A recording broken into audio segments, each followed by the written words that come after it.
Hey everyone, so today I'm on the edge of Ashbourne, near the village of Osmerton. I've come to find Osmerton Sawmill. That was built in the 1850s, so almost 200 years ago. At its peak, it employed up to 20 staff, and it was built to meet the demands of timber and wood requirements on the estate. It did last until the 1980s, so relatively recent. I believe this sawmill is in a really well preserved condition. I've got to go and find a big fish pond down here. When I find a fish pond, I should find a sawmill, or will I find a sawmill before the fish pond? You're just going to have to stick with me and we'll go and find out together.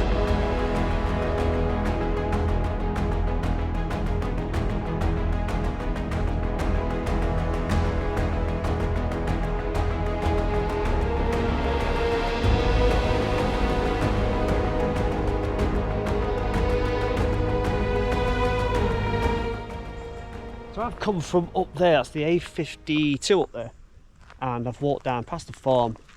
It's on the apps that you can come down here. This is the footpath, look, all the different signs. Just going to show you which way to go. We're going to take a right. Straight on, it is private, that's probably Osmaston estate. There we go, look. So don't get mistaken and go down there. You want to go down this really steep path. And I'm hoping at the bottom we'll see our lovely Osmerton Mill, abandoned since the 1980s. It's quite a long, steep drop. I think I can see some tiled roofing down there. Just past a sign that says it's a conservation area as well, so dogs to be kept on leads, but you'll see that yourself if you come. I just like to mention these things, extra awareness and everything. Yeah, so down there, don't think you'll see it, but there is some tiled roofing.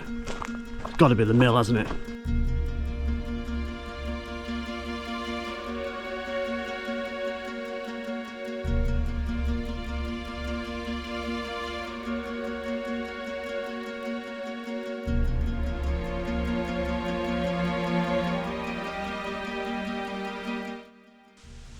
So it is private and no footpath, and I could quite easily hop over the gate and go and look at it. There's also some nice buildings next to it which look like old stables or barns. Anyone can shed any light on those? Look like a mixture of both really. A quick aerial look on Google Maps, I can show you whereabouts it is. So Osmaston is up here.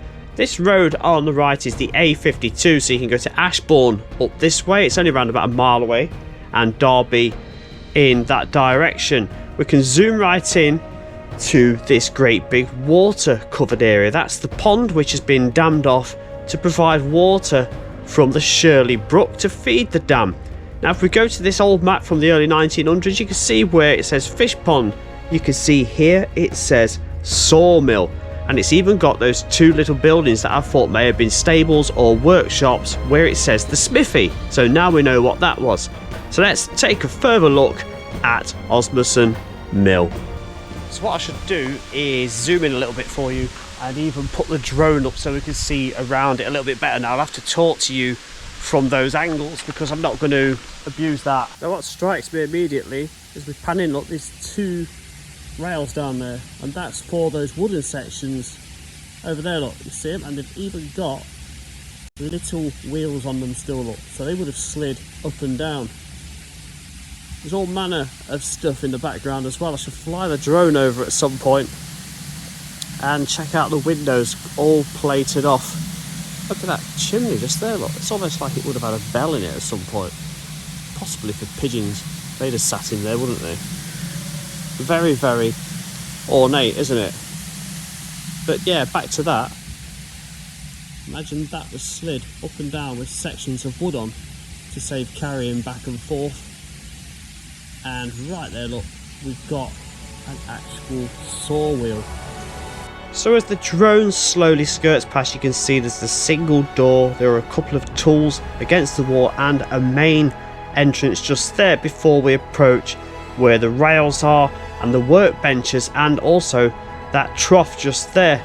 We can turn around to the left hand side is what looks like a storage area, maybe for keeping timbers after they were cut, or logs fresh from cutting from the forest behind us. It's quite a substantial size in there, but it is relatively overgrown.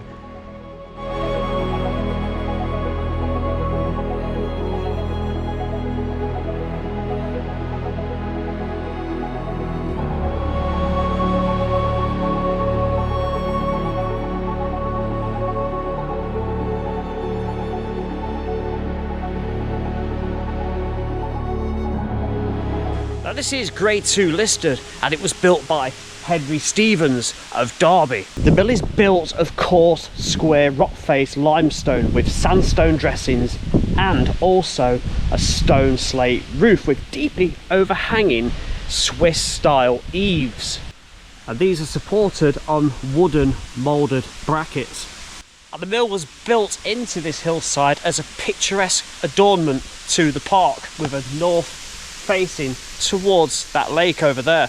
And the wooden timber surrounds are looking all in all in good condition. It is being maintained, isn't it? And you can see the beamwork going over the top, and underneath it looks fantastic. I've expected to see a lot of this wooden beam work covered in bird muck, but no. Now you remember I did mention a pond. There's a pond just here, look. Right there. It's got water coming below ground, and it makes an appearance just here. Now you can hear the water, or you may have seen it flowing over on the drone footage already. That goes off down there.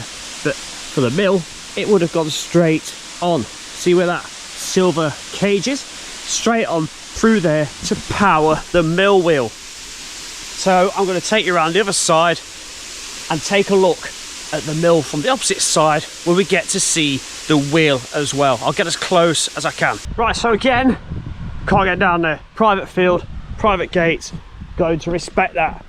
So what I'll do is, I'll pop the drone up, send it as close as I can, and we'll have a look at it from that angle.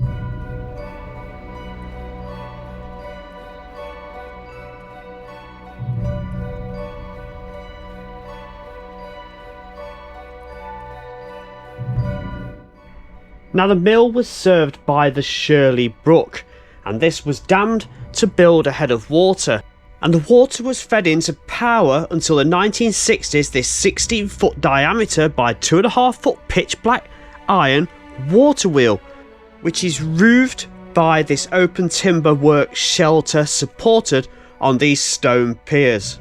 Now I believe some of the machinery that was used as part of this wheel still survives, but it was later powered by a 15 horsepower electric motor.